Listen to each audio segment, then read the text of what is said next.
Bonjour les amis, j'espère que vous allez bien. Écoutez, on se retrouve sur un nouveau format, le vlog. Ça fait longtemps que je voulais en faire, mais je vous avoue que j'avais très peur. Pourquoi? La réponse est devant vous. Tout simplement parce que je suis pas, mais alors pas du tout photogénique. Et en plus de ça, je suis en surpoids et puis les trois quarts du temps, je suis en mode pratico-pratique, c'est-à-dire zéro classe. C'est pas chez moi que vous trouverez des tutos beauté, si vous voyez ce que je veux dire. Mais en tout cas, je me suis dit, après tout, je suis comme je suis, donc on assume. Et puis en plus, je pense pas que ma présence sur le net marque grandement les esprits, donc à partir de là, on lâche prise. Le but, ce serait finalement de faire de ces vlogs une respiration dans votre propre quotidien.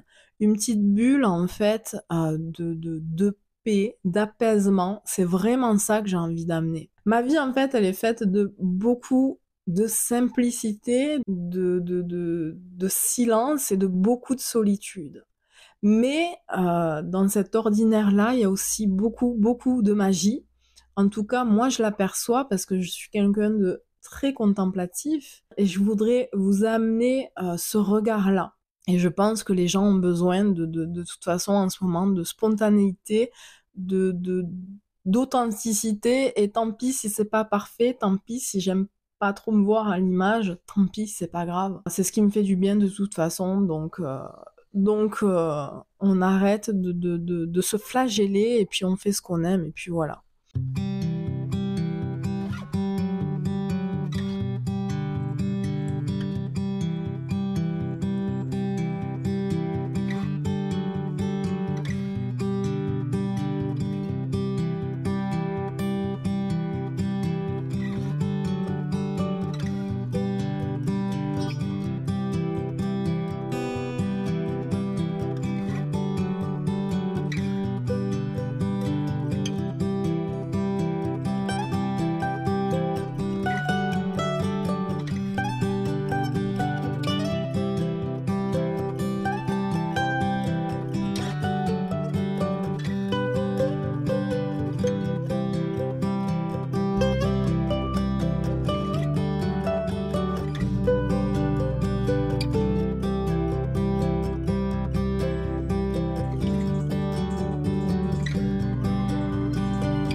Alors les amis, je vous fais un petit peu le point sur l'écriture de mon bouquin parce que certains me l'ont demandé. Mon enthousiasme passé m'a fait dire que je finirais son écriture fin d'été et il est évident que non, puisque je n'en suis qu'à un peu plus de la moitié et nous sommes début d'automne. C'est pas grave. C'est tout simplement qu'actuellement, mon attention, elle est un petit peu prise par autre chose et quelque chose de très important puisque c'est ma guérison et ma libération intérieure. Actuellement, j'ai entamé en fait une thérapie pour dégager certains traumas parce que ces traumas-là, en fait, me freinent justement dans l'écriture de mon livre. Alors mon livre en lui-même, il a rien à voir avec mes traumas, hein. C'est juste que j'ai du mal en fait à aller au bout des choses parce que je suis toujours dans un discours négatif de moi-même.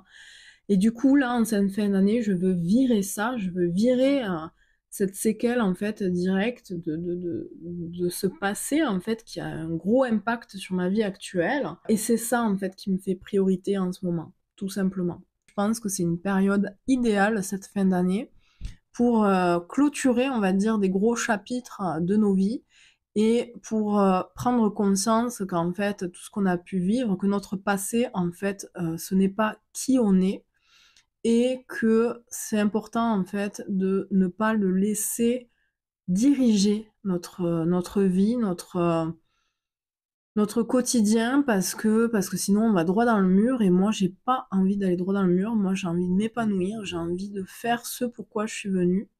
J'ai envie de réaliser mes rêves, aussi humbles, aussi petits soient-ils. L'important, c'est de se donner la chance, en fait, de les réaliser.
Bonjour les amis, alors aujourd'hui j'avais juste envie de vous partager mes derniers coups de cœur lecture. Je lis énormément, environ 2 à 4 romans par mois. Et plutôt des romans, pas des livres de développement personnel, ça reste très rare parce que les livres de développement personnel, je vous avoue personnellement qu'ils commencent à me sortir par les yeux. À l'époque, il y a 20 ans, quand j'allais dans le rayon spiritualité, développement personnel, le rayon il était tout rikiki. Et les livres qu'il y avait, en fait, ils avaient une vraie profondeur et je trouve qu'ils aidaient vraiment, en fait, à la remise en question personnelle, spirituelle, etc. Mais depuis quelques années, j'ai lâché l'affaire parce que le rayon, maintenant, il fait 3 kilomètres de long et les trois quarts des livres de développement personnel qui débordent de ce rayon, c'est que du superficiel, c'est que du business. Et ça m'intéresse pas. Alors évidemment, je fais pas une généralité. Dans le lot, il y a de très très bonnes pépites. Mais bon, je préfère les romans, les vraies histoires. Bon, déjà, je suis écrivaine, c'est pas pour rien.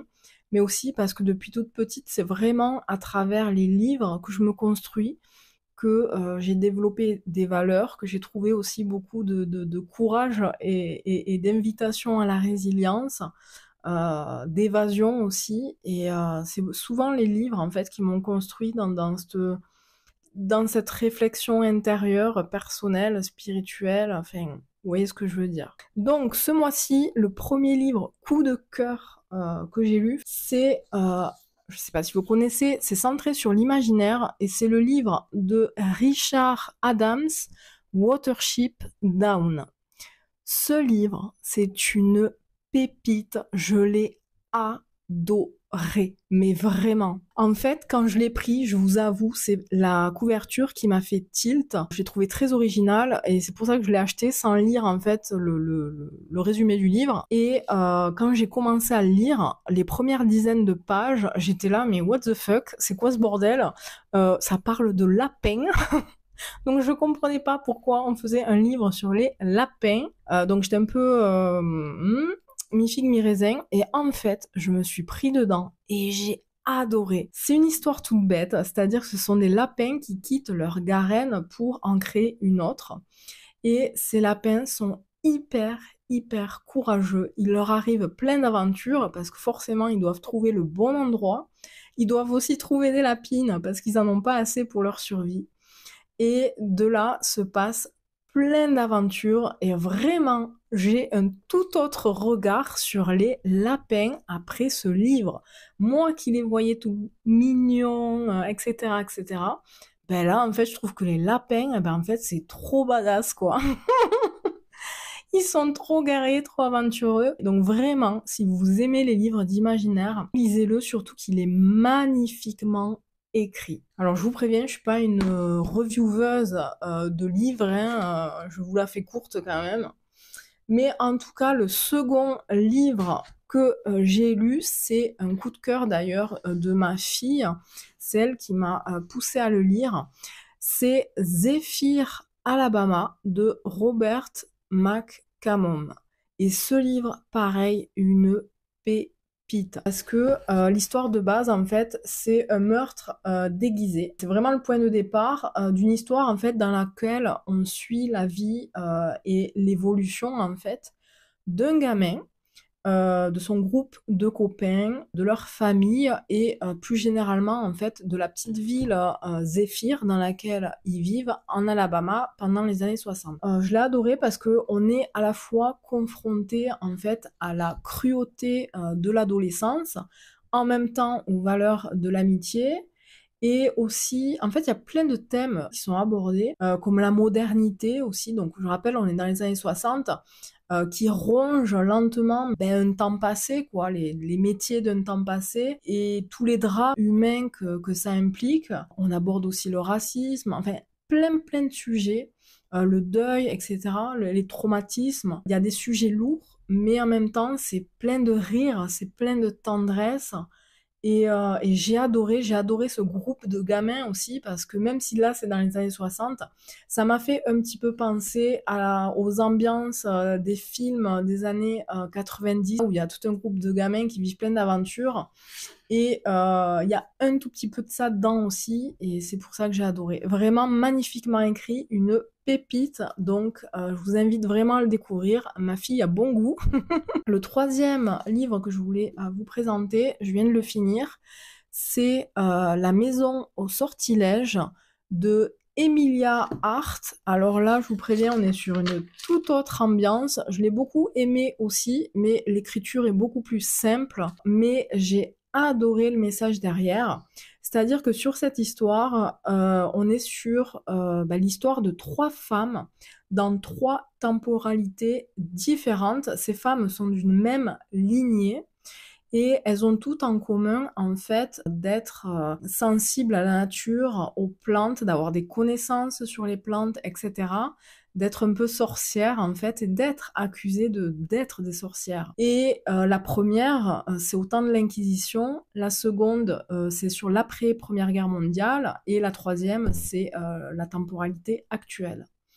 Et j'ai adoré ce livre parce que la toile de fond, c'est vraiment le message de reprendre liberté sur soi-même, reprendre pouvoir sur soi-même, notamment quand on est une femme et qu'on est face, j'ai pas envie de dire au patriarcat parce que ce mot m'énerve, mais face à certains hommes, et je dis bien face à certains hommes parce que tous les hommes ne sont pas comme ça, face à certains hommes qui écrasent, qui dominent, et donc reprendre en main son pouvoir personnel et se rendre libre.